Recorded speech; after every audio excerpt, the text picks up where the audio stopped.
Hello friend, good morning. Welcome back to my channel baby বৌদিতে। এখনও যারা যারা আমার চ্যানেলটা সাবস্ক্রাইব করে নিও আর পাশে থাকা বেল বাটনটা অবশ্যই অন করে দিও, যাতে নতুন ভিডিও নোটিফিকেশানগুলো তোমাদের কাছে পৌঁছে যায়। দেখো না, বৌদির গলাটা বসে গেছে কেন জানো তো? এত গরম পড়েছে না, গরম তো তোমাদের বৌদি সহ্য হয় না। তাই জন্য এবার সেই গরমে দেখছো আজকে না ভাবলাম যে গেঞ্জি পরে তোমাদেরকে ব্লগটা দিই। আর এত গরমে যেন মনে হয় না কিছু করি, কিছু রাখি, কিছু খাই, এরকম সব সময় মনে হয় যেন ঠান্ডাতে থাকি, জানো তো।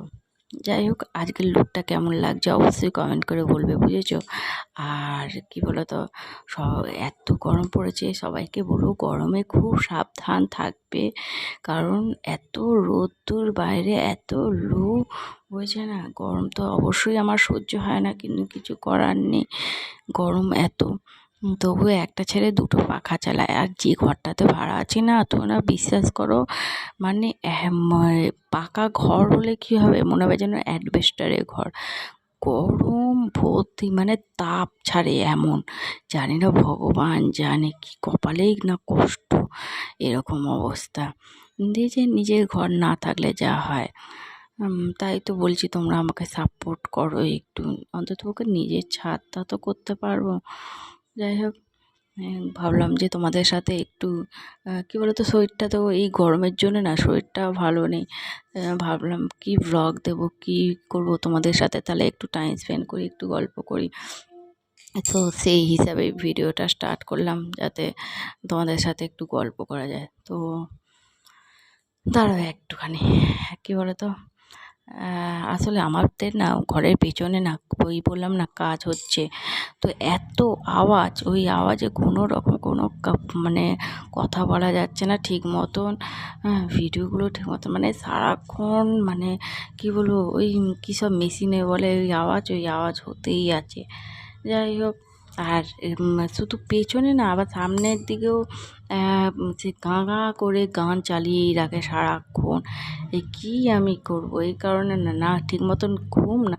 আবার আর একটা প্রবলেম কি, ওপরে যারা ভাড়া থাকে সারাটাক্ষণ মনে হয় ওই মহিলাটা বাটতেই থাকে, এমন অবস্থা, মানে দুপুর নেই রাত নেই, খালি শিলনোড়াতে বাটনাই বাটছে। কী যে বাটছে ভগবানই জানে, দুরুম দারুম ওপর দিয়ে আওয়াজ, মানে বুঝতে পারছো তো যে এরা কী আরম্ভ করে। এমন জায়গায় ভাড়াটা নিয়েছি না, হ্যাঁ বিশ্বাস করো। আর বিশেষ করে তো তোমার দাদার জন্য, তোমাদের কী বলো তো, তোমার দাদা না প্রচণ্ড, মানে মনটা কি বলবো, নারকেলের মতন, ওপর দিয়ে শক্ত ভিতর দিয়ে একদম মালাই। আমার কাছে না, সেটা হচ্ছে বাইরের লোকের কাছে, হ্যাঁ সে বলবে। আমার কাছে তো ওপরের নারকেলের খোলাটা, ভিতরেটা হচ্ছে বন্ধু বান্ধবের কাছে। তাই জন্য এমন মালাই লাগালো, একটা ঘরে ভাড়া থাকতাম ভালো, কিন্তু ওই মালাই খেয়ে একবারে লাগিয়ে এমন ঘরে ভাড়া এলাম, বিরক্তকর, মানে নাজেহাল হয়ে যাচ্ছি এই ঘরে ভাড়া থেকে। যাই হোক, কিচ্ছু করার নেই, এখন একটু সহ্য করে নিতে হবে, যতক্ষণ না মাথার ছাদটা হচ্ছে পার্মানেন্ট। তাই মুখ বুজে সহ্য করে যাচ্ছি। আর তেমন বলতে গেলে এই পাড়াটাও তেমন একটা খুব একটা ভালো না, জানো তো, মানে যেখানটা আমি ভাড়া আছি, তাই জন্য চট করে আমি অতটাই করে